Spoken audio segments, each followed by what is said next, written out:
గత జగనన్న పాలనలో నవరత్నాలలో రాష్ట్ర ప్రజలు సుభిక్షంగా ఉండేవారని, నేడు కూటమి ప్రభుత్వం సంక్షేమాలకు సమాధి కట్టిందని, అలాంటి వైసీపీ అధినేత వైఎస్ జగన్మోహన్ రెడ్డిని విమర్శించే స్థాయి కూటమి నాయకులకు లేదని వైసీపీ జిల్లా అధికార ప్రతినిధి పసుపులేటి సురేష్ ఆగ్రహం వ్యక్తం చేశారు.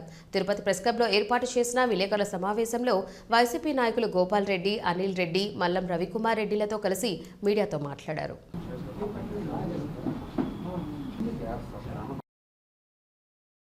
మీ యొక్క మంత్రశక్తులతో, మీ యొక్క సనాతన ధర్మ పరిరక్షణ లక్ష్యంతో ఈ యొక్క రాష్ట్రాన్ని బాగు చేయవలసిందిగా, ఈ కూటమి దుశ్చర్యల నుంచి ప్రజలను కాపాడవలసిందిగా మిమ్మల్ని వేడుకుంటున్నాం పవన్ స్వాముల వారు.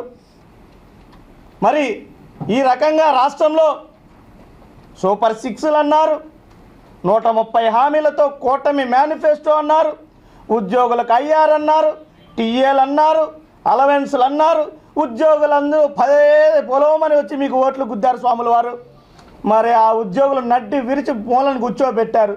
ఆ ఉద్యోగులను కాస్త ఆదుకోండి స్వాముల వారు. 9 నెలలు అవుతుంది అధికారంలోకి వచ్చిన వెంటనే ఐఆర్ అన్నారు స్వాముల వారు.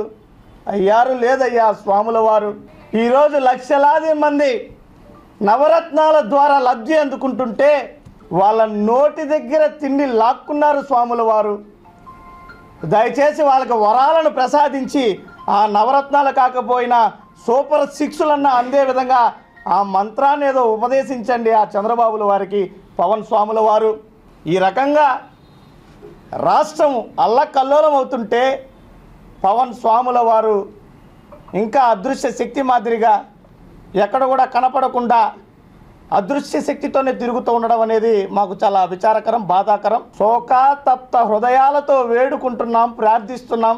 స్తోత్రం నీకు సనాతన దేవుడా పవన్ స్వామి.